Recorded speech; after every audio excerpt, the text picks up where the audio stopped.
Hola angelinos y bienvenidos. Welcome back fans to the Galaxy Guy Show. Como siempre, I'm your host Chris Maldonado, coming to you today with another good show. As you've probably noticed, we have changed the format of the show to something a little less, what's the word I'm looking for? Podcasty. Because frankly, podcasting is kind of boring and it stifles, limits our creativity. And let's be honest, do you folks really want to listen to a talking head talk about the LA Galaxy for over an hour of your precious, valuable time? Of course you don't. And frankly, we don't like hearing ourselves talk that much. So we're going to be doing something a little bit different. It's going to be the same core principle. You guys will still be getting the information, but we are going to do something different. We'll still be engaging the fan base. We will on occasion still do our post-game recaps, and we will go into detail. You guys will get the stats, all the good stuff. For the most part, same great information. All the content will still be there. We're going to have fun doing it. So we're going nowhere. We're here for one reason, the fans, and creating that bridge between the fans and their favorite club, the Galaxy. That's what we're here for. And on tonight's show, we're going to be talking about three main things: goals for the team as a whole, goals for individual players, and finally, the biggest concerns for us going into the 2022 MLS season for this LA Galaxy team. A lot of very insightful, informative stuff, a different take that you might have not heard anywhere else. You're going to hear it from us because, as you guys know, we just call it. We don't hold those punches. So to help me do that, you guys might know him by his birth name, Matt, but listeners of the show will know him best as Matt Stradamus. He is here to give us some hot takes. Matt, how are you tonight? I'm doing well, Chris. I love that background. Very Starlight, very Quasar, very Galaxy. Ready to shake off the rust and get to the show. It's been a long off season. These scarves got dusty. I had to put new batteries in Mad Light. But we're good to go. A little Windex on this lawn jersey. Hey, that's all you can ask for, man. It's been good weather so far. It's been kind of weird, right? It's been hot, it's been cold, it's been cloudy, it's been sunny. But for the most part, it's been an amazing week. I had an amazing weekend. It's been phenomenal. And guess what? We're only 5 days, it feels like, from kickoff. I mean, it feels like it's going to be tomorrow, right? It's just the excitement, the anticipation, the hype. The Galaxy released a hype video this week that just had me tingling. My hairs were standing up. Legends never die, like Kobe Jones said, right? It just got me hyped and ready for this season. We have to talk about some things before that, right? Matt, we have to talk about some goals for the team. Let's get into that first. So we have to set some goals for this team. We did it last season. Unfortunately, the team fell short of those goals. But Matt, I'll let you start it off. I know you have some notes for this. What are your goals for the LA Galaxy as a whole going into this 2022 season? So my goals for the team, ironically enough, is to decrease the goals against for the team. I don't think it's any secret that the Galaxy's defense has been horrendous. Just looking up some recent stats in 2021. We had 54 goals scored against us. That put us in the bottom four. 2020 in a shortened season, 46 goals scored against us. We were the second worst defense in the league. 2019, 59 goals against us, fifth worst. 2018, 64 goals against us, fourth worst. 2017, which is the year I became a season ticket holder, thank God. 67 goals scored against us. We were the second worst defense in the league with a negative 22 goal differential. Horrible. It wasn't until 2016 when only 39 goals were scored against us, we had a top two defense. It's been that long since we haven't had a bottom five defense in the 6 league. years. So yeah, and it's felt like 6 years. Yeah. So my goal for the team, I guess, is just to decrease the amount of goals we get scored against us to put us somewhere maybe between, I want to say like 45, 46, which isn't a very hard goal. If you look at the entire league, it kind of puts you in the middle of the pack. I think just even have a mediocre defense would go a long way for us. And yeah, in my mind, it's very possible. You look at the partnership between Ryan and Delgado. it's going to add a lot of stability to the midfield. A lot of our problems and issues in our defense have come from Jonah and midfield. Leggett, starting together. It's been like a hot knife through butter going through there with nothing stopping the offense. Right. A second point is Depew, someone who I've been super high on for over a year now, has become a lot more experienced. I think in the preseason and the end of last season, you can see how much the benefit of playing time has helped. And I've always said he's a really good athlete. I think he'll end up being our best center back by the end of the year. We've also gotten better depth at left back and right back. Right back, obviously, with Julian Araujo and Leardom, and then left back still a bit of a question mark between Villafana and Edwards. But we hope that ends up being a little better. The biggest question mark, really, that will stand in the way of us getting a better defense is going to be the second center back. Right now, Williams is injured. He came in with injury concerns when we signed him. Very injury prone. Sega Koulibaly is either injured or just god awful. So the question is, who becomes the second center back? Yeah. But have no fear. I feel like I've been pretty on with my scouting in the last 2 years. We have one of the best youth center backs in the United States, and it's actually Jalen Neal, someone I'm super high on. He's a great athlete, good on the ball, excellent vision, great decision maker. 19 years old and one of the brightest prospects. Cool as a cucumber on the ball, that kid. Yeah, absolutely. Cool as a the cucumber. Other side of the pillow. Yeah, absolutely. Yeah. So excited to see him. Hopefully he'll get some playing time. There's no doubt in my mind that, if he comes in, he's young, he's going to make mistakes, but I think ultimately he's going to be the center back of the future for the LA Galaxy. So that's my goals for the Galaxy. Absolutely. Become average at defense.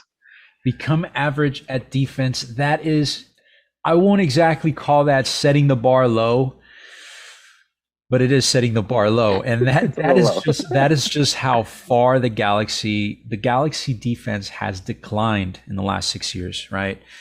Because we're used to these amazing defenses. I mean, back during those Bruce Arena years, the Galaxy was a stronghold. Even top Western Conference teams would come to the Dignity Health Sports Park praying for at least a draw, right? This was the team where you were getting shut out if you were playing us at home. And now the defense is so leaky. The best that we can hope for is to not completely suck ass, right? So here we are setting the bar super low. But we'll see. I mean, what we've seen in preseason is that this LA Galaxy defense is still very much shaky. Hopefully, Matt, to your point, you're saying the defense will improve because the midfield won't be just wide open for everyone to just walk through. So we'll see how that plays out. But that's a reasonable goal to have, I think, Matt. Definitely a reasonable goal to have for this season. And hopefully, we're not talking about this at the end of the season saying, we thought it couldn't get any worse, but we were so wrong. It got so much worse. Hopefully that won't be us. But my personal goal for this team in 2022 as a whole for the team is, listen, I've been saying this for such a long time. Even before I had the show, the LA Galaxy needs to have all three designated players on that field for at least 2/3 of the total available games this season together. It is hard to think back. You have to think back really far to remember the last time that all three LA Galaxy designated players were on the field for 2/3, majority of the season, playing together.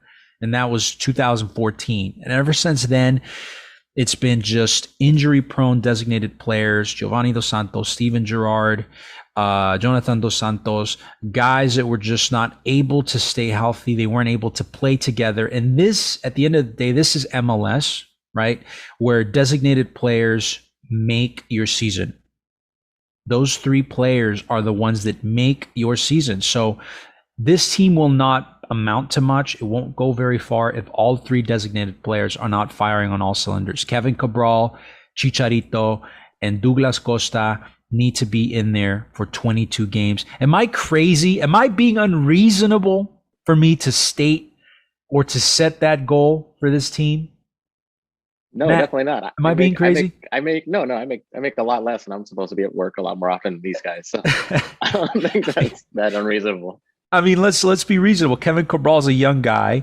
Yeah. Chicharito's had his injury issues, but listen, he's got like 3 personal trainers, a nutritionist. He's got the entire staff at the Dignity Health Sports Bar working to keep him fit. You know, he's he's chugging down those Herbalife products. Like, dude, drink your glucosamine. You know, take your amino acids, hydrate yourself, stretch, and let's pray that he could at least give us 22 games, right? 22 games. Douglas Costa can give us 22 games, although it's kind of, it's troubling that Greg Vanney himself has said, listen, I don't think I'm going to get him for every single game, right? So I think he's already setting himself up for the inevitable with Douglas Costa. And as you know, we covered that last episode here on the show. Douglas Costa is notorious for injuries. He's just notorious for missing large chunks of the season. But I don't think that's unreasonable. I think that's what the key to success for this team will be, to keep these guys on the pitch. If Chicharito's healthy, if he's in there for at least 22 games, he's going to score goals, and goals win you games. Kevin Cabral, if he stays healthy, he stays on the pitch, he doesn't get substituted out because he's not producing, he's going to be productive. Costa hopefully will be productive if he's in there. So we're talking about 3 players who are presumably making over $10 million combined. I mean, we're still not 100% sure about Douglas Costa. Presumably, these guys are making over $10 million combined. They should at least be able to give us 22 games together, right?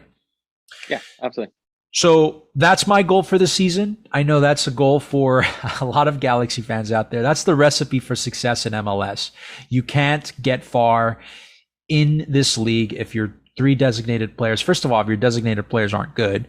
Second of all, if your designated players aren't on the field, period. You just can't make it far. We've seen it with this Galaxy for so many years. So let me know what you guys think. Leave your comments below. Let me know if that's a reasonable take. 22 games, just about 20 games. 22 games is reasonable. Let me know what you guys think. I would love to hear from you guys. But moving on, we have to talk about, Matt, individual goals for this team. Individual goals for certain players. I know you're going to talk about a certain player. I'm going to talk about a certain player. Not exactly, but I'll be talking about an individual goal for someone. Why don't you get us started on that, Matt? So naturally, I waited all the way until our first episode to talk about Kevin Cabral. Didn't take long. No, you know what? We haven't had a second offensive threat score more than 10 goals, I want to say, since 2018. Kevin Cabral, according to MLS.com, had like 5 goals, 2 assists. I think on Transfer Market, maybe like 5 and 4. Yeah. But nonetheless, my goal for him is very simple. I think he should get somewhere between 16 and 18 goals plus assists. Yeah. I don't think that's unreasonable. And to put it very simply, with the amount of resources we're putting towards him and the amount of focus we're putting into our offense into him, there really isn't a path forward for us to do anything significant without Kevin Cabral playing very well. In the preseason, he's shown himself to be a little bit better. He is attacking the space better, making off-ball runs. He is playing defense. He's putting more effort in, and it seems like his prolific ability to miss tap-ins has gone away a bit.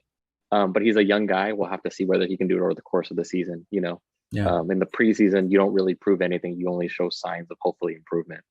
So we'll see. But that's my goal for Kevin Cabral. Very simple: 16 to 18 goals plus assists. I don't think that's a crazy goal to set, Matt. And you and I have talked about Kevin Cabral to death. I mean, on our own one-on-one time, we've talked about this kid to death. A lot of people made so many excuses for him last year. And you and I have agreed on this. Those excuses have come off as cheap, especially because he was here for a year. He had guys, you know, I mean, we talk about this culture shock as if this guy was coming from, you know, Kazakhstan or Mongolia or some remote rural place in Eastern Europe. He's coming from France. You know, this is Los Angeles. It's a melting pot of cultures. There's so much French culture here. He had French-speaking teammates for the majority of the year. His brother came with him to the Galaxy. You know, It's a first world country, you know, France. He's coming into another first world country. What, he's never seen tall buildings before. You know, he's driving on the wrong side of the road, God forbid. You know, it was such a cheap excuse. You're talking about his physical appearance, right? He's a thin guy. I get it. He's not as physical as a Chicharito or a Joveljic, right? But listen, we talked about this even last week, right, Matt? We made a comparison between Cabral and Miguel Almiron. You know, Miguel Almiron, when he came to the league, he was thin as a stick, you know? Yeah. And yet this guy was just so unafraid to go for every ball. He was just nonstop. He was a firecracker. Cabral, we didn't see that from him. We saw a guy that was very shy, timid, didn't really go for the ball, wasn't chasing balls. He was scared to go shoulder to shoulder with other players. You know, I don't think it really had much to do with his physical looks. It just, you know, of course, you can always benefit from bulking up a little bit more, right? I get it. Believe me, I know, right? But it's a cheap excuse, right? It's a cheap excuse. This year, the excuses have run out. He has to perform. He has to produce. Thankfully, we saw good signs of that in this preseason. So it's a good indication that, Matt, maybe your goal is not too far off, and he can reach that goal. So we'll pray. We'll hope for the best. Kevin Cabral, you're out of excuses, bro. It's do or die this season, right? Yep. So definitely. On a similar vein to your goal for Cabral on goals, my individual goal for this season is not for one particular player by name, but I need to see at least one single player on this team, one individual, just one individual, ending the season with at least 10 assists. Now, I know that sounds like such a low benchmark. It sounds like a low bar to set. But I want you guys out there to ask yourselves, when was the last time an LA Galaxy player ended the season with double-digit assists? Wait, I know the answer to that.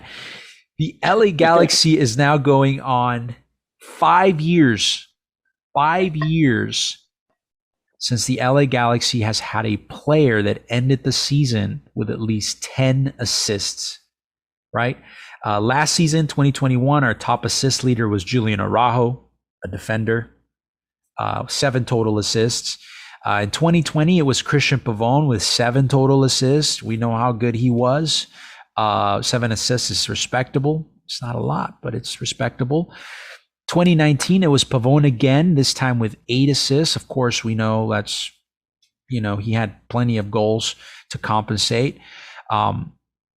We have to go back all the way to 2018 to find that Zlatan and Ashley Cole each ended the season with 10 goals, all the way back to 2018, man. It seems like a lifetime ago. There is a trend with top teams, because I know some people out there will say, like, well, you know, I know some people, exactly what they'll say. They'll say, you know, but as long as multiple people are providing assists, then we should be okay, right? Because I've heard that argument before. But listen, there's a trend with top teams that win. They always tend to have one very dominant player out there that creates most of the assists for the team. The guy that masterminds that midfield usually, right? It's usually a midfielder, that creative attacking midfielder. It's usually a number 10 that provides most of the assists for the teams. Look at Carlos Gil for the New England Revolution. 18 assists last season, right? You saw the season that New England had last year, right? Breaking so many records. Carlos Gil was a huge reason for that. The LA Galaxy hasn't had a player like that in such a long time. I want to just see it, Matt. I want to see one player step up, whether it's Efrain Alvarez, whether it's Douglas Costa, whether it's Victor Vasquez rolling back the years and beating Father Time and having a 10-plus assist season. I just want to see one player do it, right? Consistently for the season, double-digit assists. Am I crazy for wanting that goal? No, definitely not. I think, like you were talking about successful teams, right? And I think if you look at the Premier League, for example, in terms of like opportunities created, the top 4 I want to say are Bruno Fernandez, Mo Salah, um, Trent Alexander-Arnold, and Kevin De Bruyne, right? And you look at them, we're like, well, yeah, that makes a lot of sense. I think no matter what the sport is, you have to have a person you can get the ball to make a play in a tough situation, and we don't really have that guy. Like Chicha both has to be the guy to make the play and also the guy who is going to put the play away, which is just not reasonable at all. If Zlatan couldn't do it, it's not going to be done consistently by Chicharito. So no, Right. I think that's been the missing piece. I'm sure any Galaxy fan knows that. It's just, but someone has to step up and do it, right? It's one thing to say it that we need it. It's one thing to go shop for it. At the end of the day, like someone's got to go out there and actually get it done. Yeah. It's it's an indication that we're actually being creative, right? When at least one player is out there providing multiple assists. I don't know. I've been saying it for years, Matt. I sound like a broken record, but that's what I want to see this season from at least one player. Who that player will be, I don't know. But we have to talk about the part of the show where a lot of people are going to call us negative Nancy's. They're going to call us doomsayers. We just call it keeping it real, right? We have to talk about our biggest concerns for the season for this team. There are plenty, but we have to talk about the biggest ones. There are some elephants in the room that, for the most part, aren't being addressed. They're not being talked about because they sound a little scary, and we can't have bad publicity out there for the Galaxy. We're not afraid to talk about it, right, Matt? Nope. So let's do it. Let's talk about our biggest concerns. Matt, what's your biggest concern for this LA Galaxy team going into 2022? Okay, so I'm gonna dig in deep on this one and just go ahead and bury myself to start the season. So my biggest concern is actually the head coach. It's Greg Vanney, and it's on multiple fronts. I think that now that we've gotten rid of Lletget and Jonah Dos Santos, you're looking at like a fundamental locker power vacuum, right? Yeah. Where the people used to control the vibe and the culture are now gone. So now it's down to really just Vanney and Sasha as people who could possibly set the new culture and be the leaders of this team. But some of the stuff that was concerning last year, I think Sophie had mentioned it on a different podcast, was that she didn't feel like he vibed very well in making the players, I think, feel comfortable, like on the plane rides and stuff. Like it didn't seem like it was like a fun atmosphere for the younger guys. Yeah. Obviously, you want players to feel good so that they can play well as well. You want them to build that camaraderie. So I think maybe, I think Vanney needs to be like less robot and more like, I don't know, motivational coach a little bit. Yeah. And if he has that shortfall, he's going to have trouble motivating people, which kind of brings me to my second point. In a recent press conference, Greg Vanney had said and admitted that the team last year around the summertime, which would be the middle of the season, they lost focus. They lost their motivation and they let it slip away because they just started taking things for granted. You're the head coach, man. Like that can't happen, right? Like you can't have people all of a sudden like starting to take a nap midway through the season, especially like with a team like the Galaxy who hasn't really earned anything and has been on their butts for the last couple of seasons. Yeah. And you look at the end result of that and what did that equal, right? Like it was a 9-game winless streak, a complete collapse of the end of the season, and ultimately us missing playoffs on the very last day. I think Greg Vanney tried to save himself a little bit in the last press conference of last season by saying like, well, we were in a playoff position all but the last 5 minutes. It's like, yeah, bro, but you've been sinking for like 5 months. Just because you were sinking slow, it doesn't mean that you weren't taking on water, right? And a good coach would have recognized that and would have pulled his team out of it. But I don't know what his leadership qualities are. I don't know. Maybe now that he's had people for a year and they've gotten to know him, he's gotten to know them. He knows their personalities better. He's going to do better this year. But I think looking back on it, that was a colossal failure. I mean, here we are in the first half of the season, and we're winning in inconsistent ways, but we're winning. And then you get to the second half of the season, and it's just like a complete collapse. So that's something he's got to be a little bit better on. Another thing that had been brought up on the Discord from the Trooper, Sip and Latte, and Vapor is the concern about his lack of flexibility in using tactics. Greg Vanney seems to be very stubborn, and this is stuff we had talked about last year, trying to fit like, circle blocks into square holes. Like his tactics have to go his way, and stuff that seemed very obvious last year, like Chicha needing a partner, for example, up top with him, right? Or not playing Joveljic, or right, like sticking with playing the 4-4-3, Vasquez as a second striker. playing Vasquez as a second striker. Yeah. His inability to be flexible really costs us a lot of games. So he needs to understand like that. As romantic as he wants to be about the game, and as much as he wants to prove that he's smarter than everybody else, like sometimes you just need to be pragmatic and play a formation or play a strategy that fits the players you actually have, not the players you think should play the way they do in like FIFA 21, right? Continuing to play Cabral even though he wasn't performing. Yeah, exactly. And then some basic stuff is just like very, very, very basic stuff. Maybe you don't need to bomb both wingers, right?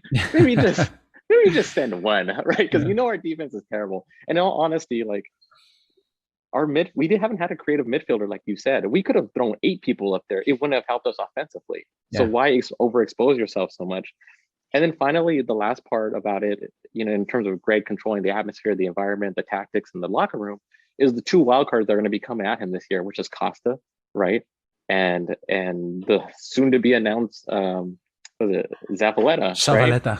Exactly. Yeah. So with Costa, you've already discussed it before, like there are potentially personality issues there, fitness issues, motivation issues. How does he handle that, right? Because last year, Greg was all about preaching accountability and you need to work hard or you're coming off the field. And we saw like, okay, well, maybe he didn't really mean that all the way. Well, he's gonna give Costa the same sales speech. And if he doesn't perform, we're just going to know, okay, well, Greg just isn't really about business. Greg just about sounding good on the microphone. And then with Zavaleta, like maybe fans don't know, but that's his nephew. Right? That's his nephew. We were having this discussion on Discord about nepotism, right? It's family. Yeah. It's like Fast and Furious. So, nepotism is a tricky thing. Even when the person you're bringing in is good, it can be a very toxic part of a locker room because it brings everything into question, right? Absolutely. Because now you're paying a family member to come do a job that someone else in the locker room thinks he can do, right?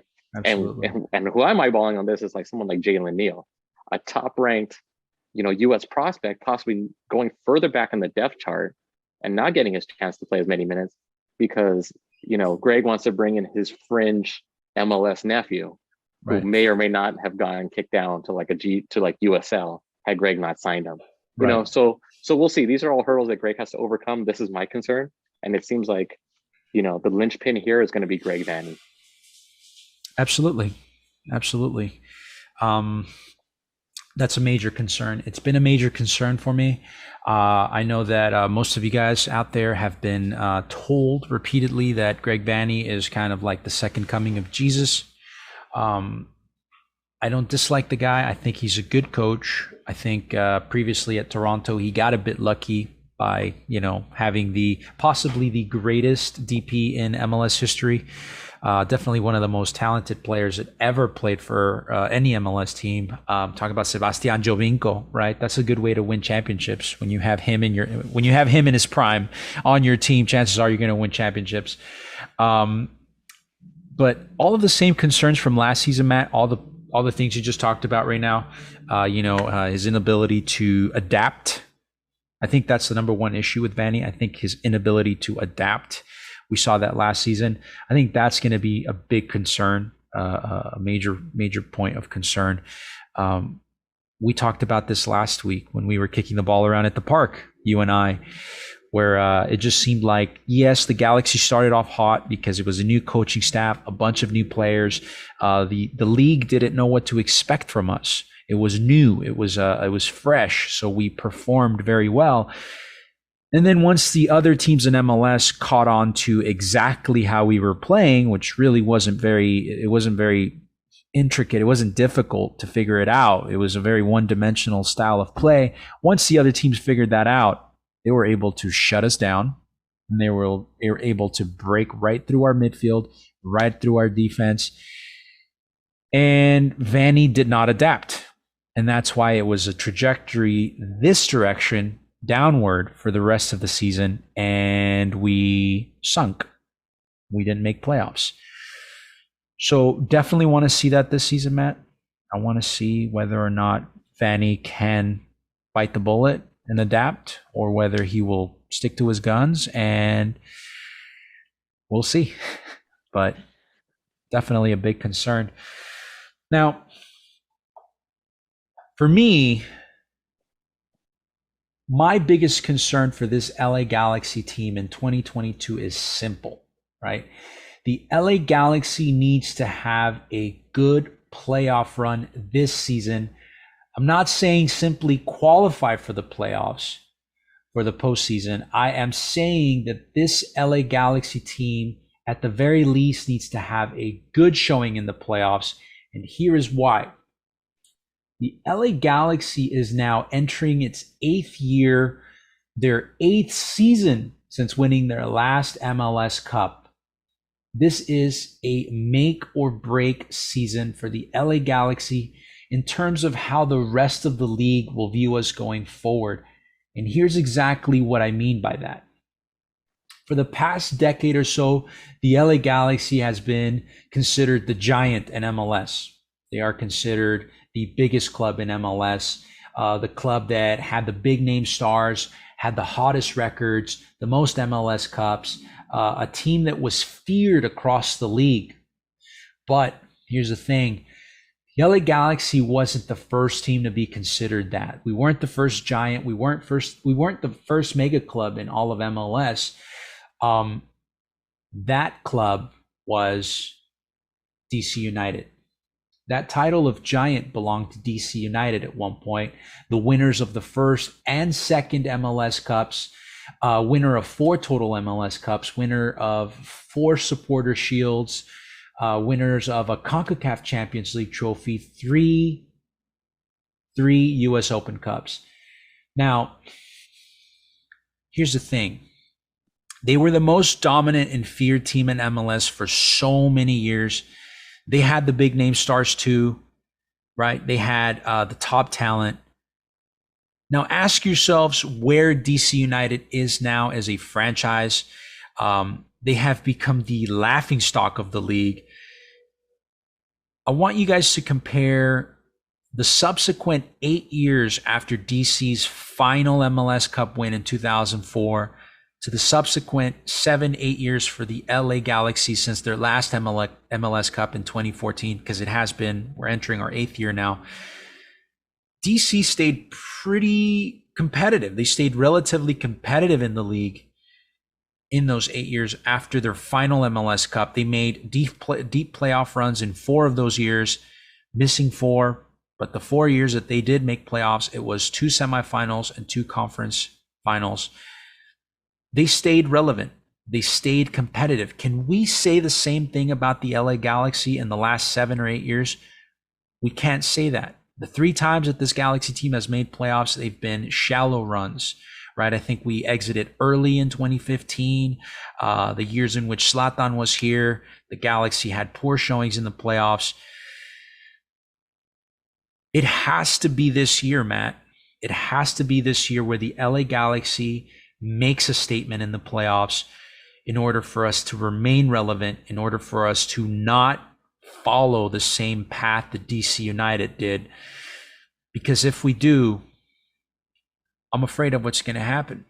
I'm afraid that people around the league are going to see us different, right? And that could play psychologically on a club. And that's the last thing I want to see. I don't want to see us entering that cycle that DC United did. So I said it, and I'll say it again. This season is a make or break season for the LA Galaxy. They have to perform. They have to not only make playoffs, they have to make a decent, good playoff run. I'm not saying MLS Cup. That's optimistic.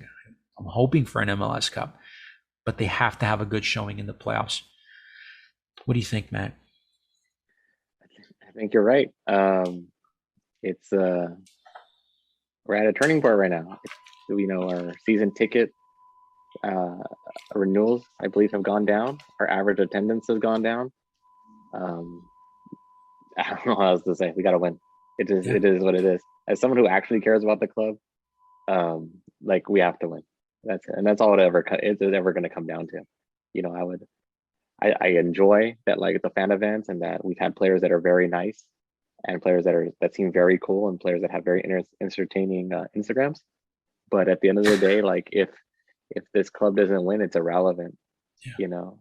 So hopefully it doesn't go the way of the Yu-Gi-Oh card where it was cool once and no more. No, no. I mean, this is still the LA Galaxy, right? This is Yeah. still a mega franchise in the league, but we have to call it like it is. There's only so many years you can go between your last MLS Cup win and where you are now, and still live off of that last MLS Cup win, right? You just can't do it. You can't take that into the long run. You have to show up. This is the season for the LA Galaxy to show up. That's my biggest concern. That we don't go the way of the dodo, we don't go the way of DC United, and that we stay relevant. But I think that pretty much covers everything that we wanted to talk about for this episode, right, Matt? Yeah, hopefully everyone liked short. the very compact version we did. Yeah. I think it's nice. And just a quick thing before we finish. AFCHA is bringing pupusas to Dignity Health Sports Park. So That's right. if you see them there, the money goes to a good place. The pupusas are delicious. Yeah. And they're worth it. So support the community. They're good people there, and the pupusas are delicious. Hey, listen, I will say this much. Listen, I will say this much. I, as a native born Salvadoreño, I tried those pupusas at the pop-up event. I tried the AFCHA pupusas. Let me tell you, those things were so delicious. Like, I've had pupusas my entire life. I bit into that pupusa. It was so crispy. The cheese was just stringy and melty. So delicious, so flavorful. It is.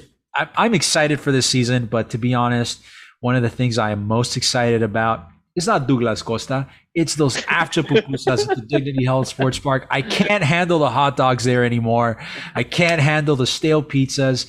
It's time to bring some real cheese into that stadium. AFCHA pupusas. I'm looking forward to that. Big shout out to AFCHA, our good friend Steve Cruz. You guys are doing phenomenal work. Vamos, pupusas para la gente, pupusas para todos. Let's do it. But with that said, I think we're fine. We're wrapping up the show. Matt, is there anything else that we didn't cover?